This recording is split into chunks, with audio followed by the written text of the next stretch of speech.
আসসালামু আলাইকুম। মাননীয় স্পিকার, আপনাকে ধন্যবাদ। আজকে আমি মহান আল্লাহর দরবারে শুকরিয়া আদায় করি এবং আমার প্রিয় পটুয়াখালী ১১২ বাউফল ২ আসনের যারা নির্যাতন, নির্মম এবং হামলা মামলার শিকার হয়েও ভয়কে জয় করে ন্যায় এবং ইনসাফের প্রতীকে ভোট দিয়ে তারা আমাকে বিজয় করে এখানে কথা বলার সুযোগ করে দিয়েছে। মাননীয় স্পিকার, আপনি জানেন আজকে আমরা যখন এখানে দাঁড়িয়ে কথা বলি তখন আমাদেরকে এটা ভাবতে হচ্ছে যে আমরা কথা বলতে গিয়ে আবার বিগত ১৭ বছরের কোন একটা বৈষম্যের মধ্যে পড়ে যাচ্ছি কিনা।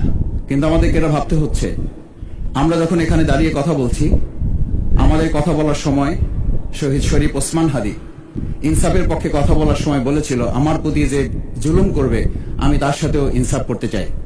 আমরা লক্ষ্য করেছি এই সরকার প্রতিষ্ঠিত হওয়ার পর শরীফ ওসমান হাদির ব্যাপারে তার বিচারে কতটুকু কার্যকারিতা নিয়ে এসেছে তা আমরা এখন পর্যন্ত জানতে পারিনি। আমার মনে হয় আমরা সংবিধান নিয়ে ঘাটাঘাটি করতে করতে যদি সংবিধানই আমাদের রক্ষা করতে পারত, তাহলে সংবিধান আমাদেরকে বলে দিত যে আমাদের সেদিন বালু ট্রাক সরানোর ক্ষেত্রে সংবিধানের পৃষ্ঠা আমাদেরকে খুঁজতে হতো।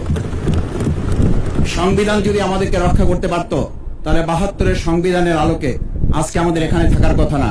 আমি শফিকুল ইসলাম মাসুদ, আমার এখন জেলখানায় থাকার কথা। সংবিধান যদি মানতে হতো, তাহলে আমাদের মাননীয় প্রধানমন্ত্রী বাংলাদেশে থাকার কথা না, অন্য দেশের বাইরে থাকার কথা। সংবিধান মানতে হলে বর্তমান স্বরাষ্ট্রমন্ত্রীর এখন দেশের বাইরে থাকার কথা ছিল। সংবিধান মানতে হলে যে বাচ্চাদেরকে আজকে এখানে শিক্ষা দেওয়া হচ্ছে, দীক্ষা দেওয়া হচ্ছে, কিংবা তাদেরকে কোনো কোনো ক্ষেত্রে জাসদের সাথে তুলনা করা হচ্ছে, সেই বাচ্চাদের নিয়ে আমরা এই সরকার দলের লোকদেরকে, সরকার দলের সম্মানিত নেতৃবৃন্দকে আমরা চোখের পানিও ফেলতে দেখেছি। আবার কাউকে কাউকে কথা বলতেও শুনেছি যে এই সমস্ত বাচ্চাদের, আমরা তাদের শিক্ষার্থীদের আন্দোলনের সাথে আমাদের কোনো সম্পর্ক ছিল না। আমরা খুব লজ্জিত হই মাননীয় স্পিকার, আমাদের এই বর্তমান সময়ে আমরা যদি এটা খেয়াল করি যে আমাদের বাংলাদেশের এই বর্তমান প্রেক্ষাপটটা নতুন করে এখন যে গণভোটের যে আজকে ন্যায্যতা অন্যায্যতা, সাংবিধানিক পৃষ্ঠা, লাইন, অক্ষর, দাড়িকমা আমাদেরকে শেখানোর চেষ্টা করা হচ্ছে, যদি সেটা হতো তাহলে বাংলাদেশ জাতীয়তাবাদী দলের সম্মানিত মহাসচিব তিনি কয়েক হাজার পুলিশের বেষ্টনীর মাঝখানে একা একটা মোবাইল নিয়ে তাকে আমরা দাঁড়িয়ে থাকতে দেখেছি, তখন সংবিধান আমাদেরকে রক্ষা করতে পারে নাই।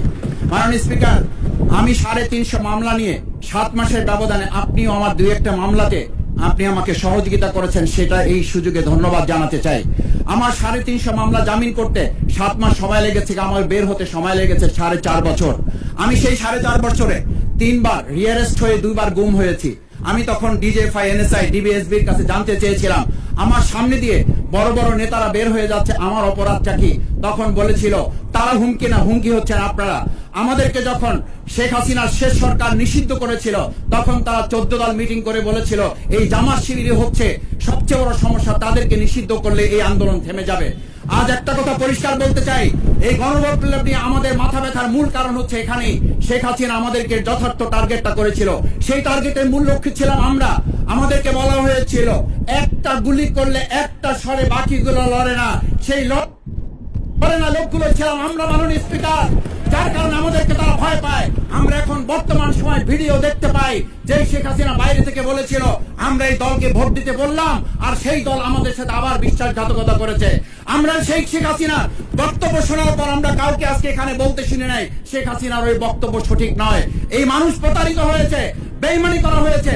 আবার যদি গণভোট, জুলাই সনদ নিয়ে এই জাতির সাথে প্রতারণা করা হয়, তাহলে মূল্য দিতে হবে শুধু নয়, আবার আমাদেরকে ১৭ বছরের সেই জেল জুলুম, নিপীড়ন, গুম খুনের জায়গায় আমাদেরকে ফিরে যেতে হবে। আমি মনে করি পরিষ্কার বক্তব্য, গণভোটের প্রতি সমর্থন না জানিয়ে জুলাই সনদকে যদি আজকে ইগনোর করা হয়, তাহলে আমাদেরকে কিন্তু আবার সেই গুম খুনের আয়নাঘরের দিকে আমাদেরকে ধাবিত করা হবে। আমি মনে করি গণভোটের বিরোধিতা করার অর্থ হচ্ছে আমরা আয়নাঘরকে সমর্থন করতে চাই। গণভোটের বিরোধিতা করা মানে হচ্ছে ৭০% মানুষকে আমরা অন্যায্যভাবে তাদেরকে আবার ধিক্কার জানাতে চাই। আমি এখানে স্পষ্ট বলতে চাই, আপনারা যেমন ৫১% সমর্থন নিয়েছেন, ৭০% প্রায় জনগণ কিন্তু গণবিপ্লবের, গণভোটের পক্ষে তারা রায় দিয়েছে। আপনাদের যে সেই ৫১%-এর তুলনায় সেই ৭০% প্রায় গণভোটকে যদি আপনারা ইগনোর করেন, তাহলে আমি বলবো আমার বাউফল, আমার পটুয়াখালী শুধু নয়, গোটা বাংলাদেশ আবার জেগে উঠে গণভোটকে তারা কার্যকর করবে। স্পিকার, আমি পরিষ্কার এইটা কথাটা এই জন্য বলছি, আজকে সংবিধানের লাইন ধরে ধরে যদি আমাদেরকে এই কথা জানতে হতো, তাহলে আমাদের নেতৃবৃন্দকে ফাঁসির মঞ্চে যেতে হতো না।